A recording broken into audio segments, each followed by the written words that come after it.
go like this. Okay, I'm Kati and this is Slate 1, Take 1.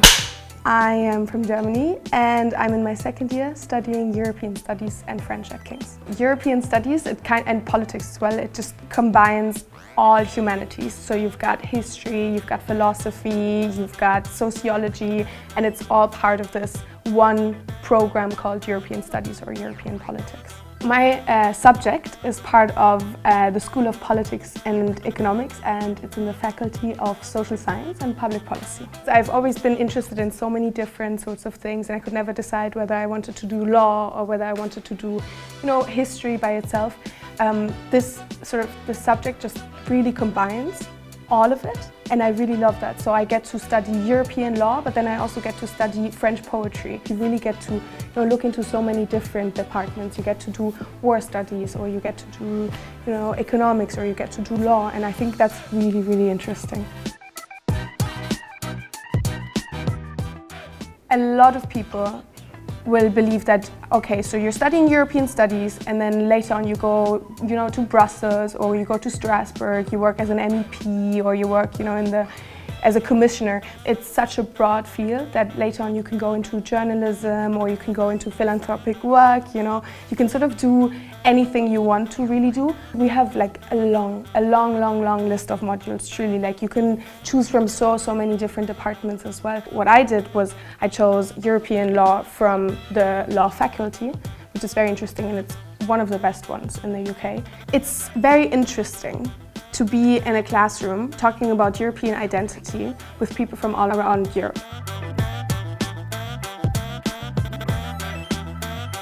How it works actually is that before you apply, you choose already. So you choose whether you want to do French or German or Spanish or European politics. That's how you choose your modules in the first year, in the second year, in the third year, or in the fourth year if you're in the European studies. You get to study Europe as a concept.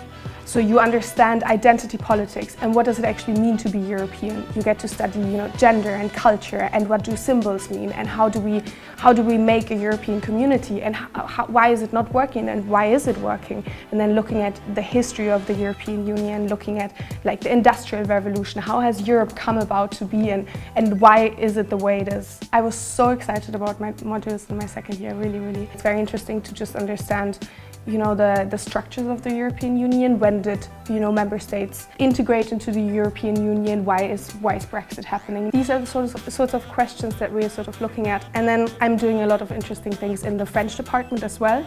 So I do French philosophy, French history, I do French poetry, and these are things that are more on the literary side as well. But even though I'm studying this very political course, I still get to do literature and I still get to look at poetry. So that's really exciting. But then, if you're not in the French department, you have so many other modules to choose from. So as someone who's in the European Studies German pathway, they get to do German philosophy and German history and German language. So it's all, you can really tailor it to what you want it to be. In the second year, you get to go on a trip to Brussels. And that's really exciting because that's planned by students, for students, but then with the support of the faculty. And that's the place where you get to meet, MEPs or commissioners, and you start your network, and you communicate with them and talk to them about, internships, work placements. This is just one example of how King's is trying to really get you into the industry.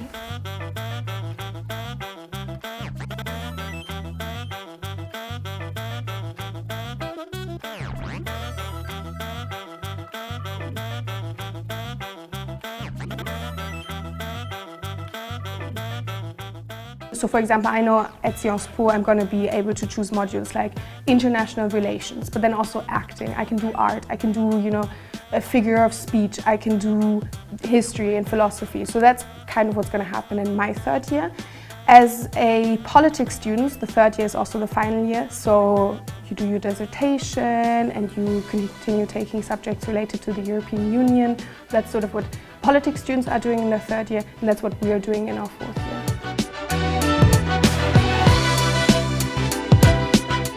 So I think, especially concerning academics, we have a lot of great professors who are going to be available during office hours, but then they will also try to make time outside of these office hours. most of the time around, you know, exams or when deadlines are coming up, and I think that's really, really kind. We also have peer mentors. Those are the people who are going to help kind of show you around London and see how you're doing. And then in general, it's just, you know, you have so many staff members who are really keen on helping you whenever you need, you know, an open ear or someone, you know, to support you. So Keats is an online platform that we use to just collect all of the work. So you go on there, you see the reading lists, you go on there, you can watch the lectures. There's lecture capture. If you miss a lecture, that's not so bad if you watch it afterwards on Keats. Go through all of the weekly readings, then there's group activities that you do together, there's seminar groups, you know, you figure all of that out through Keats, you understand who is in your class and who's not. Timetables, everything is online. Any changes that are being made to your timetable, you'll see them immediately online. So, I mean, I think as well, like in this sort of digitalized world that we're living in, it's really important for a university to, you know, increasingly work with online platforms. With seminar leaders, there's a very personal connection because we're such small groups, right? So they all know your name, they all know where you're from and what you're doing and what your goals are.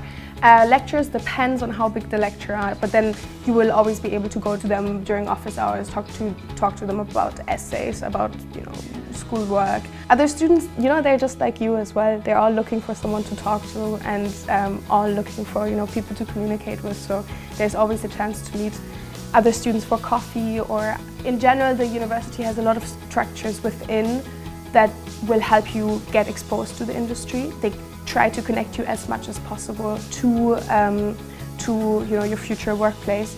I'm gonna have a Bachelor of Arts, and with it I can, you know, sort of go on to do my master's degree, or I can get into the industry immediately and, you know, start working for a think tank. Of course it looks amazing on your CV if you have, you know, a BA from King's and then with a year abroad at Sciences Po or at, you know, at Complutense in Madrid. The highlight of the day as well, you know, hanging out with the people from uni, going for lunch, you know, discovering the places around King's. Since it's so close to Covent Garden, you do have huge selections of places to go to. Usually the afternoons we spend in the library. People, they usually meet for coffee around the uni as well, you know, to have a little break from the library, from studying, and then going home for dinner. And I think that's a really nice time as well, because you get to hang out with your roommates in the evenings, and you know, it's kind of the time where the day has ended and you can just sort of relax. The kind of advice that I would, you know, give to someone that's coming to King's for their first year is just, you know, to be very, very open-minded and to be, you know, to try to connect with people, to not be afraid, because everyone is in the same place. So really using, especially the first couple of weeks, to just meet up with people. Truly, like, you should focus on, you know, getting to know each other and building yourself this sort of support network within the faculty, within the course. So I think that the culture at King's, it is quite academic, since it is one of the best universities in the UK. So people aren't there because they've never worked before in their life. But at the same time, I think students at this uni, they also understand a work-life balance. You kind of have this academic day in which you do your readings and you work hard and you try to do your essays on time.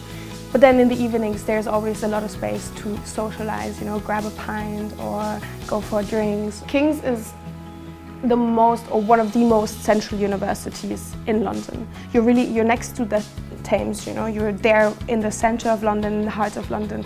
You sit in the classroom, you look outside and you see the London Eye, you know. And this is an insane feeling, and actually at the end of the day you understand, like, there's a reason you're here, you know. It's just an amazing city to be in because it gives you a lot.